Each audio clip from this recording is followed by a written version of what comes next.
আজকে বাজারে যেতে ইচ্ছে করছে না। ঘরে আমার সব সময় ডিম থাকে আর পেঁপে ছিল, ভাবলাম পেঁপে দিয়ে ডিম দিয়ে রান্না করি। আরেকদিনও আমি রান্না করেছিলাম, খুব ভালোই লেগেছে। কড়াইতে তেল দিয়েছি, তেলটা গরম হলে ডিমগুলো দিয়ে দিব। ডিম সিদ্ধ করে আগেই আমি একটু কেচে নিয়েছি ছুরি দিয়ে, যাতে ভিতরে মশলা ঢুকে। ডিমটা এপাশ ওপাশ করে আমি ভালোভাবে ভেজে নিব। ব্রাউন কালার হলে ডিমটা আমি উঠিয়ে নিব। ডিম ভাজা এই তেলটাই আমি ফ্রাই প্যানে দিয়ে দিব। এই তেলের মধ্যে আমি পুরো রান্নাটা করব। এখন পেঁয়াজ কাঁচামরিচগুলো দিয়ে দিব। কিছুক্ষণ নেড়েচেড়ে ভেজে নিব। এখন আমি 2 টুকরা দারচিনি, 3-4টা এলাচি, 2-3টা লবঙ্গ এবং একটা তেজপাতাকে 2 ভাগ করে দিয়েছি। সামান্য লবণ দিয়ে দিব।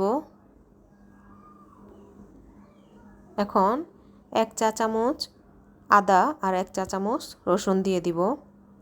সামান্য জিরা বাটা দিলাম।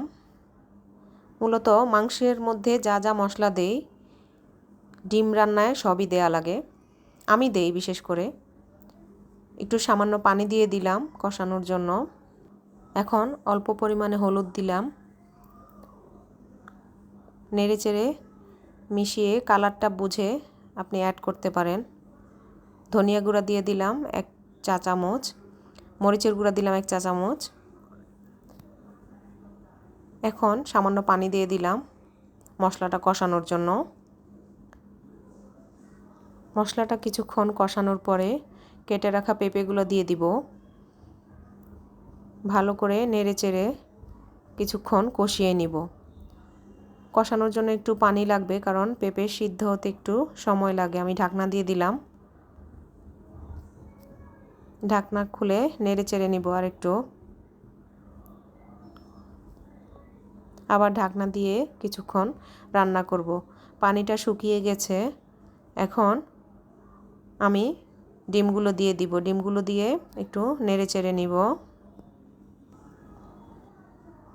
পেঁপের সাথে ডিমটা ভালোভাবে মিশিয়ে দিব।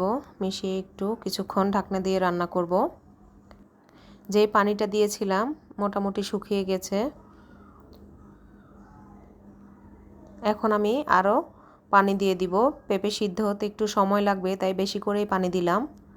পেঁপেটা কম সিদ্ধ হলে খেতে ভালো লাগবে না। বেশি করে পানি দিয়ে অনেকক্ষণ সিদ্ধ করলে পেঁপেটা ভালোভাবে সিদ্ধ হয়ে যাবে, খেতেও ভালো লাগবে। আমি ঢাকনা খুলে নেড়েচেড়ে আবার একটু ঢাকনা দিয়ে রান্না করব। কিছুক্ষণ পর পরই আমি ঢাকনাটা খুলে নেড়ে দিচ্ছি, কারণ নিচে লেগে গেলে পেঁপে রান্নাটা ভালো লাগবে না। পেঁপেটা সিদ্ধ হয়ে গেছে। এখন আমি জিরার গুঁড়া দিয়ে দিব। রান্না প্রায় শেষ। এখন আমি ঢাকনা দিয়ে রেখে দিব। চুলাটা অফ করে দিব।